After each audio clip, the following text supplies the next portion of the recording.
Hello' dear friends, আজি মই লৈ আহিছোঁ এইচএছ ছেকেণ্ড ইয়াৰ অসমীয়া গদ্য নং 1 মোৰ মাতৃমুখ দৰ্শন। এই পাঠটোৰ 5 মাৰ্কৰ প্ৰশ্ন আৰু উত্তৰ আৰু কিছুমান এক্সট্ৰা প্ৰশ্ন আৰু উত্তৰ। ইয়াৰ আগৰ ভিডিঅ'ত লেখকৰ পৰিচয়, এই পাঠটিৰ লেখকৰ পৰিচয়, আৰ্হি প্ৰশ্নৰ 1 মাৰ্কৰ, 2 মাৰ্কৰ আৰু 5 মাৰ্কৰ এটা প্ৰশ্ন আলোচনা কৰা হৈছে। সেইটো ভিডিঅ' যদি চোৱা নাই, ডিছক্ৰিপশ্যনত লিংক দিয়া থাকিব, গৈ চাই ল'বা। আজিৰ ভিডিঅ'টো আৰম্ভ কৰোঁ। আৰ্হি প্ৰশ্নৰ গড় 2 নম্বৰ প্ৰশ্ন, মোৰ মাতৃমুখ দৰ্শন পাঠটিত লিখকে উল্লেখ কৰা মহাদেৱৰ কৃষি কৰ্মৰ কাহিনীটো তোমাৰ নিজৰ ভাষাত লিখা। উত্তৰ, মোৰ মাতৃমুখ দৰ্শন শীৰ্ষক পাঠটিত লেখক বেজবৰুৱাই পুৰাণ শাস্ত্ৰত বৰ্ণিত মহাদেৱৰ কৃষি কৰ্মৰ এক প্ৰসংগ উল্লেখ কৰিছে। চমুকৈ কাহিনীটো হ'ল, দেৱাদিদেৱ মহাদেৱক পত্নী পাৰ্বতীয়ে ধিক্কাৰ দি কৈছিল যে বাং দতুৰা খাই বহি থাকে, গৃহস্থৰ কাম কাজ একো নকৰে, আনকি ঘৰত থকা গৰুটোক গা পানী দিয়া নাই, সেইটোৰ সহায়ত হাল বাই খেতি বাতি কৰি মহাদেৱ ধন আৰ্জিব লাগে। ঘৈণীয়েকৰ এনে কৰ্কটনা শুনি মহাদেৱ মনত দুখ পাই বিক্ষোভটোক লৈ খেতি কৰিবলৈ ঘৰৰ পৰা ওলাই গ'ল। খেতি বাতিত মহাদেৱ ইমানেই মত্ত হৈ পৰিল যে তেওঁ খোৱা বোৱা এৰিলে, ঘৰলৈ উভতিবলৈ পাহৰিলে। মহাদেৱ ঘৰলৈ নহা দেখি পাৰ্বতী চিন্তিত হ'ল আৰু গিৰিয়েকক আনিবলৈ নদী বংগীক আদি কৰি জোৰে জোৰে মানুহ পঠিয়াবলৈ ধৰিলে, কিন্তু মহাদেৱ ঘৰলৈ নাহিল। অৱশেষত পাৰ্বতীয়ে নাৰদক পঠিয়ালে। নাৰদে বহু চেষ্টা কৰিও মহাদেৱক ঘূৰাই আনিব নোৱাৰিলে। পিছত পাৰ্বতীয়ে অসংখ্য ডাম চেৰেপা স্বৰ্জন কৰি মহাদেৱক আমনি কৰিবলৈ পঠিয়াই দিলে। ইয়াৰ পাছতো পাৰ্বতীয়ে হাহা হুহু নামৰ মানস পুত্ৰ দুটাকো মহাদেৱক ঘৰলৈ ঘূৰাই আনিবলৈ পঠিয়াই দিয়ে, কিন্তু সিহঁতে মহাদেৱক ঘৰলৈ ঘূৰাই আনিব পাৰিলে নে নোৱাৰিলে সেই বিষয়ে লেখকে একো উল্লেখ কৰা নাই। ইয়ালৈকে ইয়াৰ এনচাৰ। 3 নম্বৰ প্ৰশ্ন, এইটো ইম্পৰ্টেণ্ট হয়। হাহা হুহু কোন আছিল, তেওঁলোকক কোনে কি কাৰণে সৃষ্টি কৰিছিল বুজাই লিখা।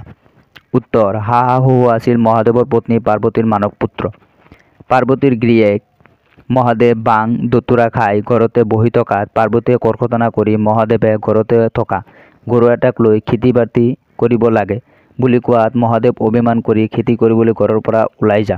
খেতি বাতিত তেওঁ ইমানেই মনোযোগ দিলে যে তেওঁ খোৱা বোৱা এৰিলে, আনকি ঘৰলৈ আহিবলৈ পাহৰিলে।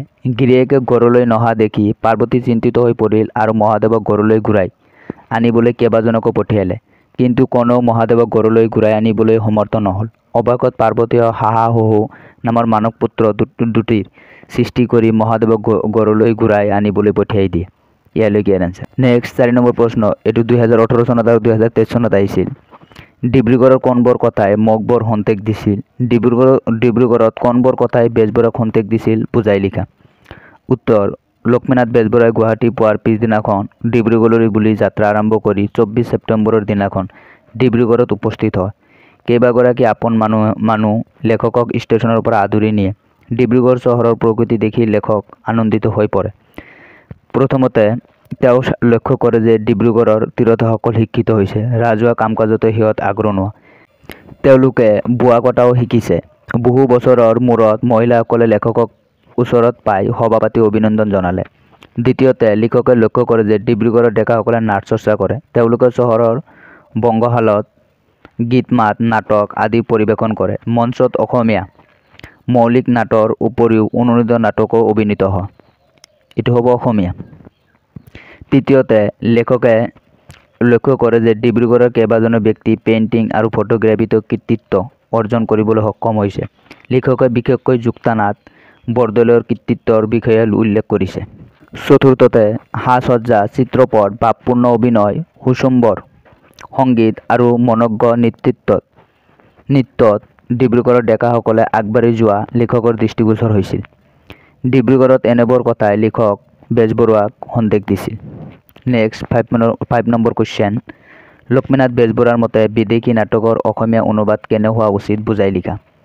উত্তৰ, লেখক বেজবৰুৱাই ডিব্ৰুগড়লৈ গৈ সেই ঠাইৰ ডেকাসকলৰ সংস্কৃতি প্ৰীতি দেখি অভিভূত হৈছিল। তেওঁ লক্ষ্য কৰিছিল যে ডেকাসকলে নাট চৰ্চা কৰে, তেওঁলোকে চহৰৰ বংগশালত গীত মাত নাটক আদি পৰিৱেশন কৰে। মঞ্চত মৌলিক অসমীয়া নাটকৰ উপৰিও অনুদিত নাটকো অভিনীত হয়।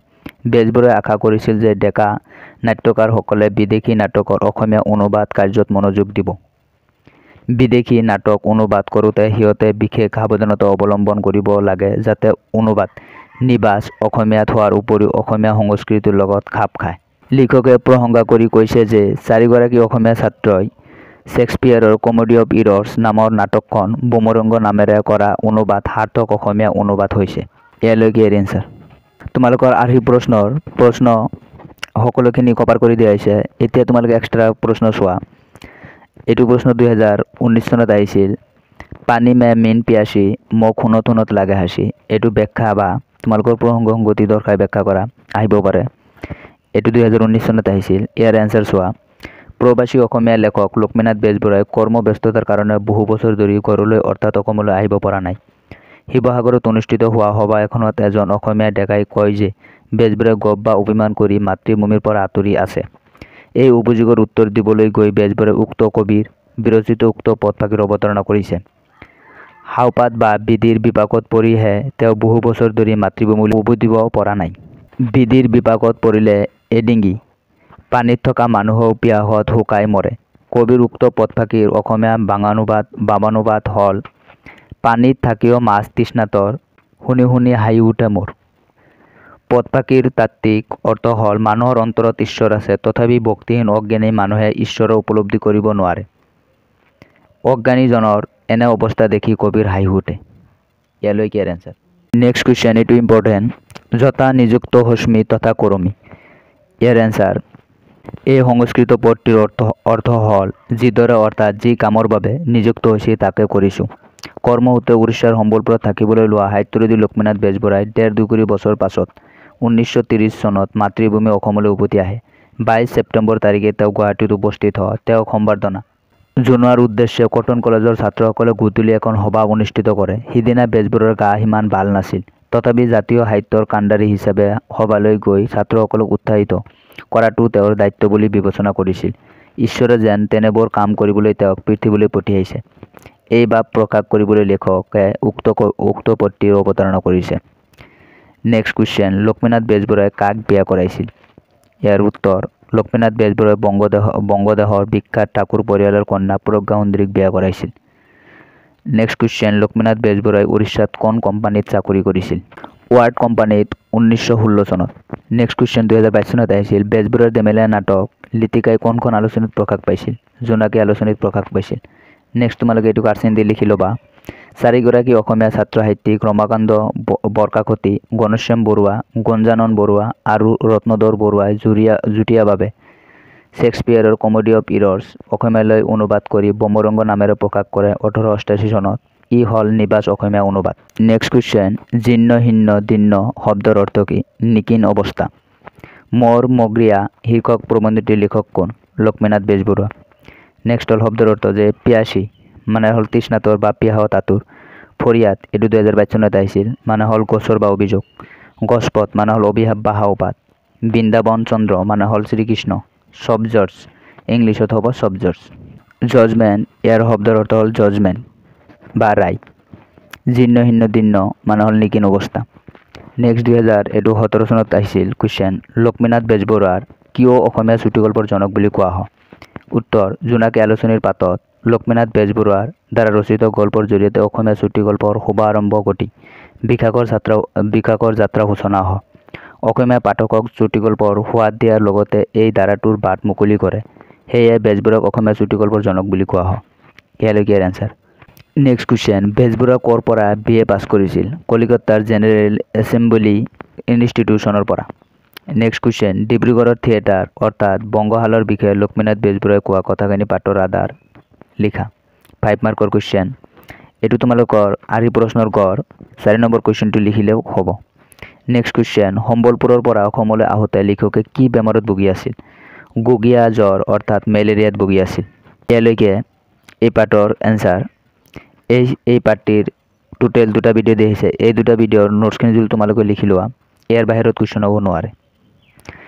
এই 2টা ভিডিঅ'ৰ নোটছখিনি তোমালোকে লিখি ল'বা আৰু ৰিভিজন কৰিবা। ভিডিঅ'টো কেনে পালা কমেণ্ট কৰি জনাবা। ভিডিঅ'টোত লাইক কৰিবা, তেতিয়া মই উৎসাহ পাম নেক্সট ভিডিঅ'ৰ কাৰণে। আৰু চেনেলটো ছাবস্ক্ৰাইব কৰি ল'বা নেক্সট ভিডিঅ'ৰ নটিফিকেশ্যন পাবৰ কাৰণে। আৰু যদি তুমি ভাবা মই উপকৃত হৈছোঁ, তেতিয়াহ'লে ফ্ৰেণ্ডছৰ লগত শ্বেয়াৰ কৰিবা ভিডিঅ'টো। Thank you all of you.